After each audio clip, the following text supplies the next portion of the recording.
രാജുവേട്ടനായിട്ട് work ചെയ്യുന്നത് എന്ന് പറയുന്നത് പുള്ളിക്ക് വളരെ ക്ലിയർ ആയിട്ട് ഓരോ ഐഡിയാസ് ഉണ്ട്.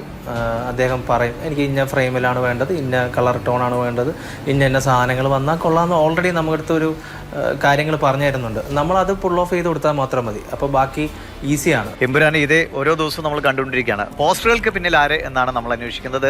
അത് ആനന്ദ് രാജേന്ദ്രൻ എന്ന ചെറുപ്പക്കാരനാണ്. ആനന്ദ് ഒരു ഫസ്റ്റ് ലുക്ക് ഒരു പോസ്റ്റർ വന്ന സമയത്ത് ഗംഭീരമായൊരു പോസ്റ്റർ, പക്ഷേ അതിൽ കുറേ ഒരു ക്രിറ്റിസിസം ഒക്കെ നേരിടേണ്ടി വന്നിട്ടുണ്ട് ആനന്ദൽ. അത് ആരും ആദ്യം വിശ്വസിച്ചില്ല.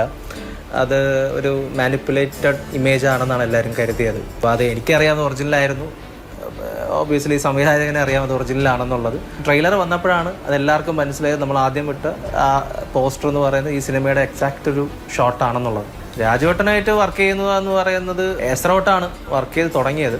പക്ഷെ ഒരു ടിയാൻ ആ സിനിമയുടെയൊക്കെ സമയമായപ്പോഴേക്കും കുറച്ചുകൂടി കാര്യങ്ങൾ അങ്ങോട്ടും ഇങ്ങോട്ടും നമ്മൾ നേരിട്ട് സംസാരിച്ച് ക്രിയേറ്റീവ് സെഷൻസ് ഒക്കെ എടുത്ത് ലൂസിഫറിലോട്ട് വന്നപ്പോഴേക്കും കറക്റ്റായിട്ട് അദ്ദേഹം ചില കാര്യങ്ങൾ പറയുന്നത് അപ്പോൾ തന്നെ മനസ്സിലാക്കി നമുക്ക് ചെയ്യാൻ പറ്റുന്നൊരു അവസ്ഥയിലോട്ടായി. ഒരു ഫാൻ ബോയ് എന്ന നിലയിൽ എപ്പോഴും നമ്മൾ അദ്ദേഹത്തിൻ്റെ അടുത്തൊരു ഭയങ്കര ബഹുമാനമാണ്.